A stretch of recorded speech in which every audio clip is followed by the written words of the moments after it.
2011 Ultimate Builder Bike Show in Cleveland, Ohio. We're talking with Jesse Srpan of Raw Iron Choppers, LLC. Jesse brought us in a freestyle bike.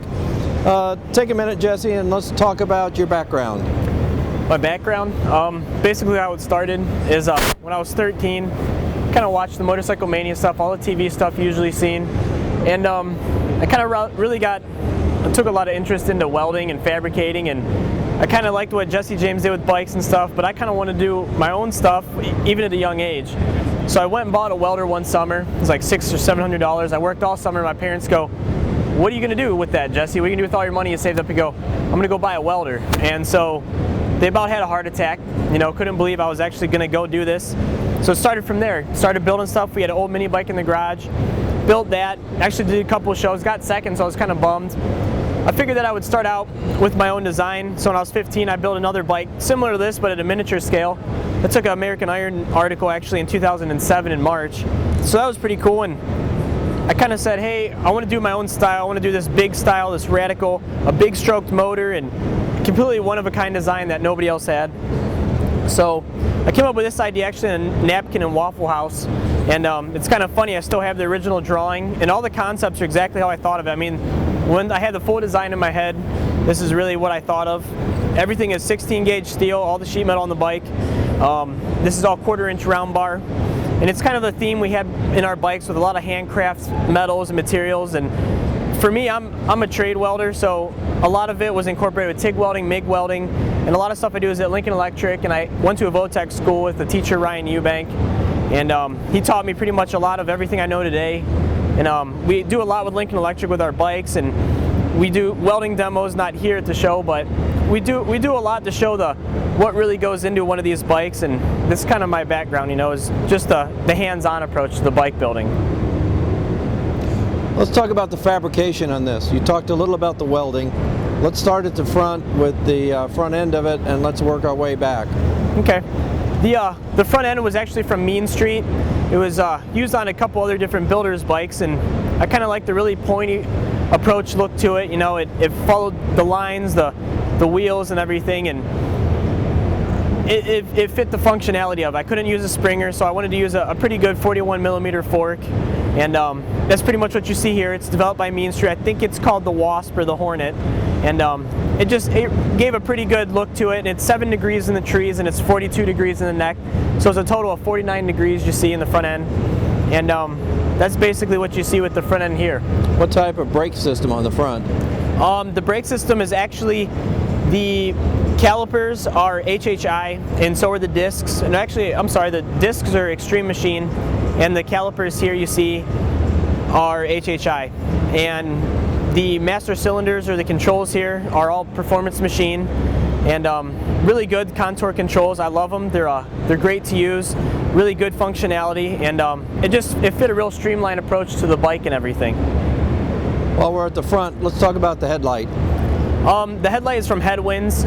Just wanted a small looking headlight, nothing too big. I'm really not a headlight guy. You need one actually to see obviously at night, and just wanted a little bit of streamline, a little bit of a point to it, and that's what you see right there.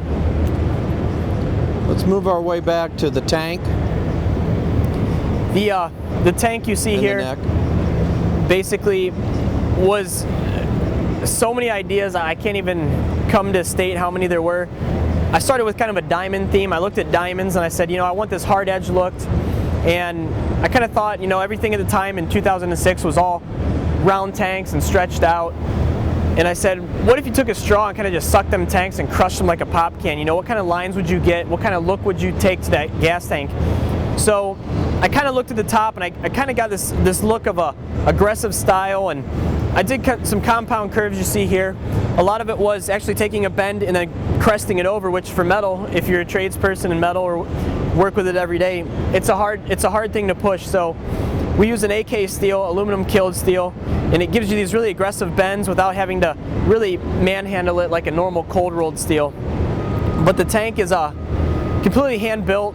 It holds about 2.5 gallons, and I think it's 12 panels, 12 to 14 panels. There's a miscellaneous ton under the bottom that were all precision welded. and basically it just gave this really crazy look to it, and really extravagant, and just different lines, you get a different perspective of the gas tank. Let's talk about the seat. We're going back to that now. The seat you see here was actually specially made for this bike. Underneath the pan has the coil system and everything, and it was specially welded. It's actually got different pockets to fit everything. And this is a vinyl alligator, and what you see here is just, it's all hand carved, handmade. We make that in the shop. We'll make anything you want, from hard leather seats to solo seats like this, to restoring your seat at home on your stock Harley. And basically just one of a kind seat, just made to fit inside the bike, kind of like a pilot seat. Now what about the rear fender? The rear fender actually came from Fat Cats. We're a dealer for Fat Cats fenders and tanks. Great company, I must say. They, I think this is a 13 gauge fender. They're all hand spun, which is really unique because they put it on a lathe and spin it over, and it's not handmade. What we did is we used that fender blank, cut it to how we wanted it, fit the contour of the tire. We put all these different kind of styles of metal work into it, and came up with that. And it's a real heavy gauge fender, works really well, and we just wanted something to just follow, be pretty short, and look aggressive once again with like the gas tank and everything else. Let's talk about the rear wheel, chain and rotor. With this rear wheel, these are the Extreme Machine Outburst wheels, and same as the front. What we got here is actually Extreme Machine brake again, and then an Extreme Machine sprocket, which you see. And we kind of wanted everything on the same side. Some people put brake and sprocket on different sides, but for right side drive, we really wanted to emphasize just one side of the wheel to look at, because it fit, once again, the whole style of the bike. And that's kind of how the rear wheel is. It's a 300 millimeter tire and 18-inch diameter, and gives that really wide tire drag look to it. Let's talk about the engine now. The engine is 113 cubic inch S&S IST, and basically it does everything besides what fuel injection would do. You can put any type of gas in it, it will adjust to it. It has knocking sensors in it on the motor mounts underneath. It's kind of almost like a twin cam motor, but it actually has an Evo in it. And it's a great motor. It puts a lot of horsepower out. I think it's about a little bit over 100 horsepower, about 115 horsepower. So it's a really good motor. Starts up every time, runs efficiently, and the bike's actually pulled wheelies, which is pretty amazing for bikes that are supposed to be trailered all the time. What was your approach on paint? Paint was actually something I threw around. I went from, I was going to pinstripe every panel, I was going to do stuff underneath it, I was going to airbrush murals, and then I really just got this idea that we should leave it one color and let the metal speak for itself. And that's exactly what we did. We took a GM orange, stock from the factory. My painter, Larry Medwig, sprayed the base of it, and then he threw 2 coats of candy over it, and it gave it this rich depth, which in here it's kind of hard to see, but out in the light it just glows. It gets about different perspective of color. Sometimes it looks like a dark red, a bright orange in the sun, and then kind of in light in here you'll get kind of like almost a copper tangerine color. Who was instrumental in getting your bike finished? Let me see. Obviously we did a lot of the fabrication, about 90% of it. Polestar Racing helped us with the wiring. They wired the bike for us, helped clean up all the lines. They were great guys, taught me actually a lot. I was 18 years old at the time when we were just finishing this bike and they were wiring it. So I sat there and watched the masters at work. I mean, they do Formula 1 cars, and it's pretty cool how clean and aesthetically they can make wiring look. My painter, obviously, Larry Medwig. Matt Hutter from Hutter Performance and Route 6 Choppers helped get the parts for me before I was a dealer for all the companies out there. And actually was the one that really helped me a lot on the sheet metal work. He told me how to do it, and it's kind of funny because when we were at the shop, I said, how do you use your English wheel? He goes, well, you put it this way, and then you turn it the other way, and then you just do that, and let me know how that turns out for you. And that's pretty much the tutorial I got, and pretty much now that's just learned more, read books about metal fabricating and went into that. And so Matt helped me a lot on that when I was younger. I was about 16 when he started really teaching me the true art of just using an English wheel and plenishing hammers, and we do all that now in the shop, which is good, and it's pretty much our bread and butter.